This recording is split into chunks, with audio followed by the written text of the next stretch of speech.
All right, well, we are at the PHIPPS Conservatory in Pittsburgh, Pennsylvania, and this was not planned. We were on a white-knuckled flight from Asheville to LaGuardia and stuck in some pretty treacherous rain, and they had to do an emergency landing, which nobody ever likes to hear, in Pittsburgh.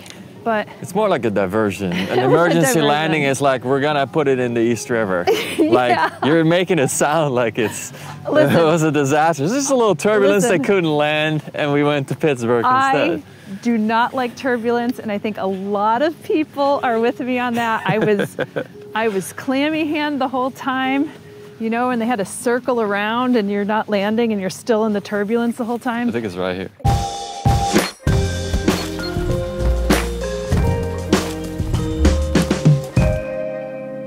I've been here since like 2018, and typically I would reach out and get a gardener or horticulturalist or, you know, the director to come and tour with us, you know, usually before it opens, but we're not going to have that pleasure because we just got here last minute and we said, why not turn lemons into lemonade and just do a little tour here. So we're gonna go in just as like a regular, and we're gonna see, as peasants, as mere peasants.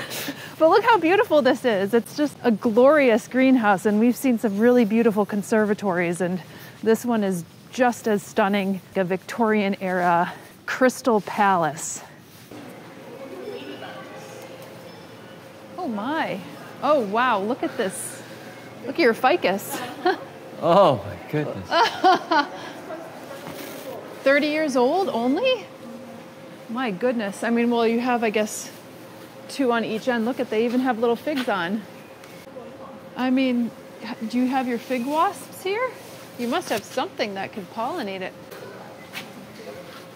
I mean, we rarely get a chance to see our Ficus lyrata have this is a fig tree. A bark like this, which is pretty phenomenal. At most, maybe you'll get to see it grow this big. I mean, it kind of reminds me of my figs in my Brooklyn apartment, but I never did have a ceiling this high. Here's our liqualas. So this is our Chamaedorea metallica. So these are the palms in the understory in forests like in Mexico. And you could see that it had some inflorescences and seeds on this as well.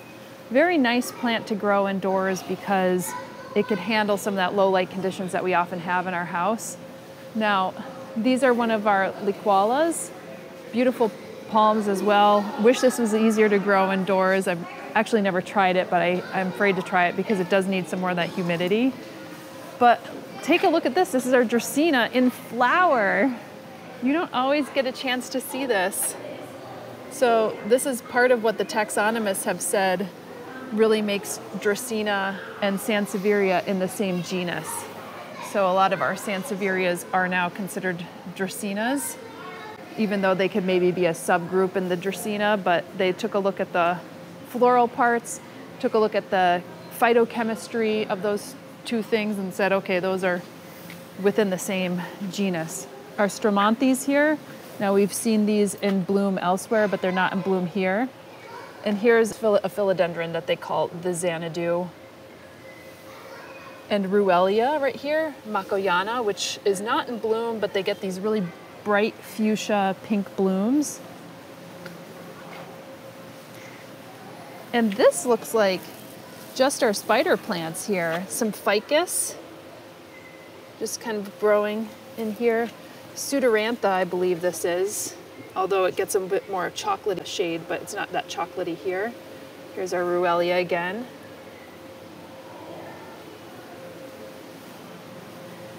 Our beautiful maidenhair ferns, which give that pop of chartreusey color and texture. Oh, something just came falling down. That was probably the fig. Oh, it was. Look at look at that. Unbelievable. Good catch. So wait, those are real figs? Can you eat those? I think these feel more like acorns than anything. Okay. I don't think they're ripe. Look at, they have Peperomia and Canna growing here, which is really bizarre. because you think of this more as a succulent plant, but they have it growing here. And this Procris repens, they also called watermelon begonia, although it's not a begonia, but it's back there. And our Monstera deliciosas right here. New leaf growing in. So this one is a costus. I didn't know the comosus, so this is like a common costus. And they'll start to spiral. I don't think they've been able to biologically explain why these plants spiral. This looks like one of our cultivars of philodendrons. And mind you, I think this is all tufa stone, which is crazy. I haven't seen this much tufa since we were in Detroit. No, I don't know this because I'm not a palm connoisseur, but Butia capitata, which is jelly palm. And that's this one that you see right here.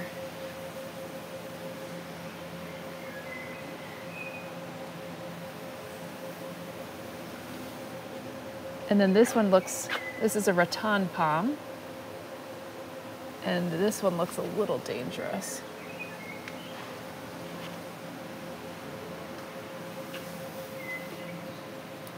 This is aspidistra, not one of the cultivated varieties. We have some really interesting cultivated varieties. These are actually hardy to zone 8. So some people will grow this out as a bedding plant in grow zone 8 in the United States, which I can always admire, but typically this is a very hardy plant indoors, hence the name cast iron. I think that I picked that up in the Victorian era because oftentimes in Victorian homes, it wasn't as bright as it is in some homes now.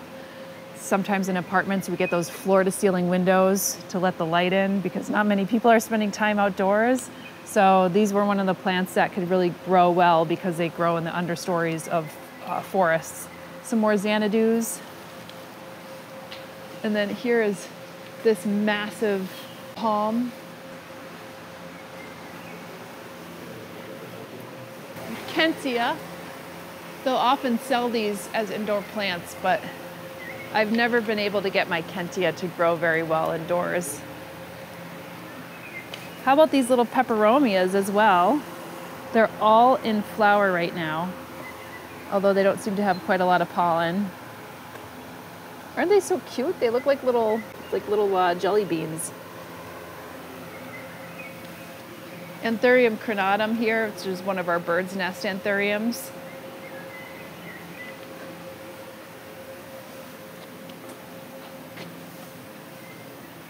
And then that one back there is Watermelons. Wine palm, Caryota urens. So this is like a fishtail palm, a Caryota. But I wonder why it's called wine palm. I wonder if they take some of the seeds and they turn it into wine or they ferment it. So this is the wax palm I saw there. Oh, the ants are crazy here. They have so many ants in here. They've been crawling all over everything. I bet they grow, they're all in here. Here's another jelly palm. Yeah, I got some really sizable specimens in here. So this is a cordyline, a tea plant, and I was really shocked to see that I was in Wave Hill and they had a giant tea plant and it had a pretty sizable trunk on it, which you normally don't see. You kind of see them as like a shrubby plant. This is the Coraline, right? Yes, that's exactly. So big, you know what I mean? When you see the woody stem. It's actually really slow growing, so that's a very old plant. Unbelievable, because most of the time you just see them just like as if it was that top. Exactly, you know, right, exactly. The ground. Like so a to see them Dracaena or something. Yeah, exactly. like a Dracaena. Yep. Looks like another Costus. Chemiocostus cuspidatus. Some more Peperomia, doing very well. Nothing out of the ordinary as far as the Peperomias go. I think we're heading over here. It looks like this is something that they seasonally put in. So springtime, they want to get some of the flowers in here. Now, These to me look like giant ox tongues. But this is called a white paintbrush, Himanthes Alba Florus. I bet it's related to our amaryllis. Metanilla. So this is past its flower, so you can see that it looks like it's kind of got these grapes. Check out that hanging down there. They look like, yeah. I was gonna say it looks like these tubercles that come down and plant themselves in the earth to kind of affix it. Maybe get some water up there. Screw pines. Interesting. Okay. Take a look at like how this like buttresses out. Florida Royal Palm. There's no name on this begonia, but take a look at that, the undersides. It kind of reminds me of Steve's Leaves' Deb's Firefly plant, but just a little like bigger leaf. Here's their aspleniums, and I'm going to turn this over and you can see all of the spores underneath there. Just kind of neat. It's on all the base of the leaves. It's also pretty against the light. So here's some cycads. Here, so this is Ferox in here. I could identify that one. And then this one, I'm not sure. I think this is just the regular Zamia. Yes, so this is Zamia furfuracea, and this is the Dione edule.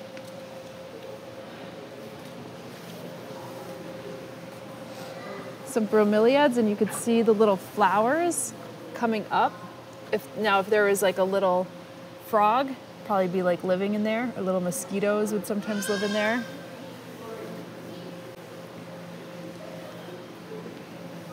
This is the traveler's tree right here. This begonia is in full bloom. Take a look at that. Begonias. No scent.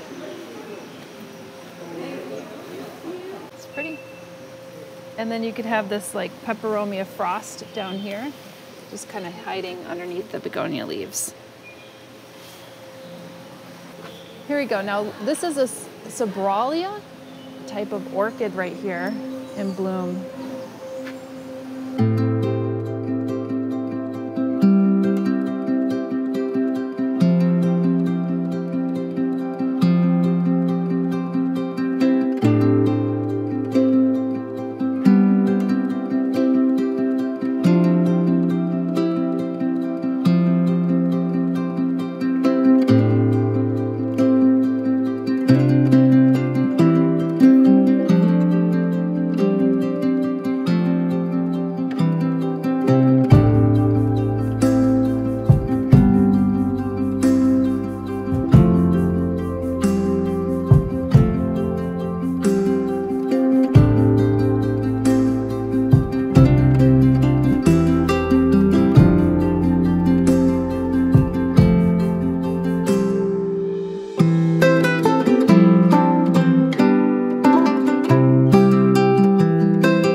well, I guess we'll head into the next house and see what they have growing there.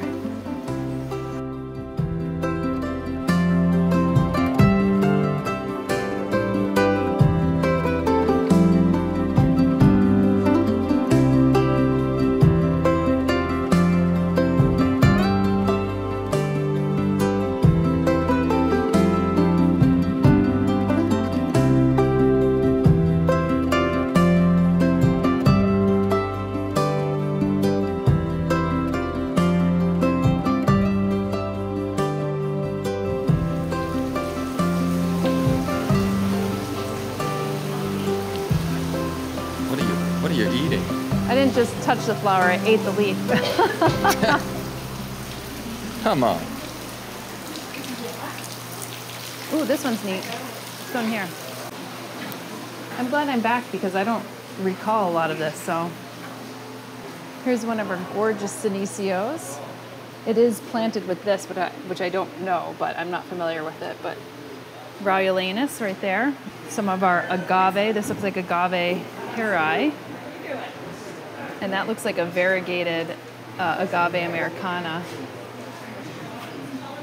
Here's the golden barrel cactus that you'd see here.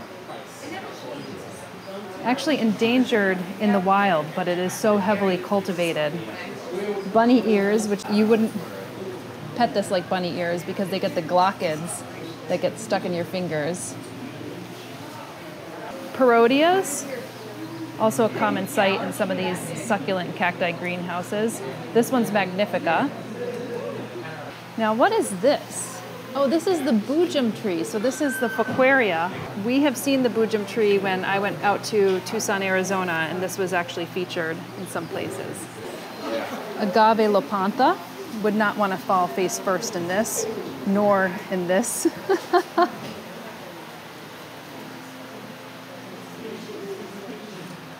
So they have quite a few wonderful specimens actually hitting up onto the top of this greenhouse. So this is one of those things that I would be very curious on how they actually manage something like this. Now this is an African milkbush plant, and I had never seen one so woody. So you could see that this is actually the stem structure here. This is a type of, used to be in Euphorbia, but I think they moved it. Yeah, so Synodinium grantii. And you can see that this one is, I think they consider this a cultivated variety that gets some of these red leaves. You can see some of this new red growth down here. It produces a latex that is pretty toxic, so you don't want to get it in your eyes if it breaks. Here's some more of those golden barrel cacti, and you can see how they just kind of like grow out in clumps. I mean, this looks like Queen Ursula.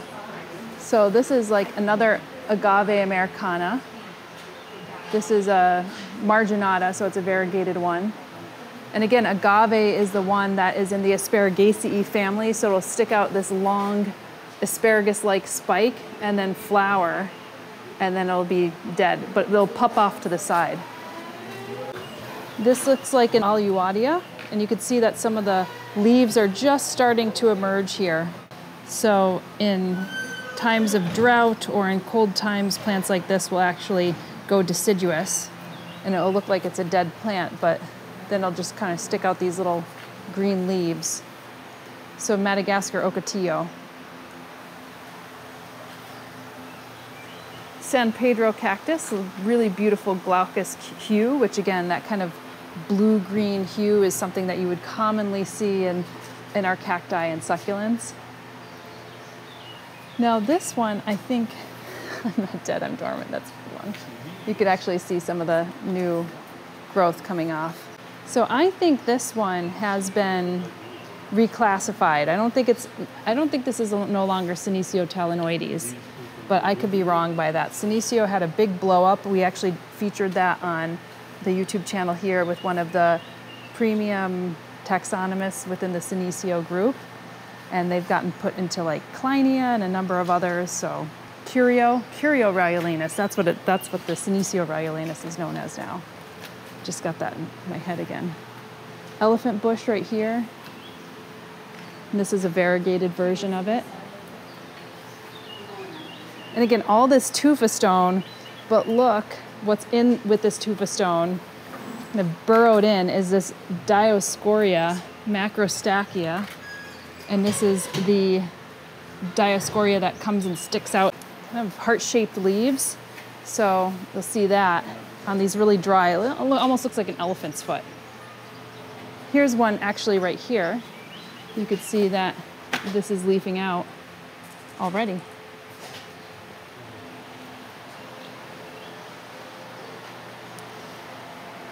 Euphorbia, this one is a cristate version. So you see how monstrose or cristate this is and all the little hands that are coming out. And then you could see some beautiful flowers. So this is a flower of a euphorbia, of a different euphorbia. But this one's Euphorbia nerifolia. And this one looks like a millii type. Doesn't seem to have a scientific name on this one. Euphorbia resinifera. Kind of looks like the Euphorbia lactea. Now what's this one? This one is new to me. Acacia cultriformis. Knife leaf wattle. Well, this is new. But if you could look at these leaves very closely, they have these bumps on it. And acacia typically have a really good symbiosis with ants. And so I wonder if these bumps actually produce some type of reward for ants. You can see it even more closely here on the edges of the leaves. So I wonder if that has some resin or some sweet stuff in it that partners with ants. Again, I typically wouldn't see coleus with a leaf this large, and this is a very common plant that we would see maybe sold at our farmers markets or plant shops. Oakleaf coleus, and you can see how robust of a plant this is if you give it space and give it sun. It's in bloom now too.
We have plenty of plant tips, tours, and more here on Plant One On Me, so be sure to give a like, subscribe, and even tip the channel. And as always, we have great online courses and care sheets up on our websites at homesteadbrooklyn.com and houseplantmasterclass.com.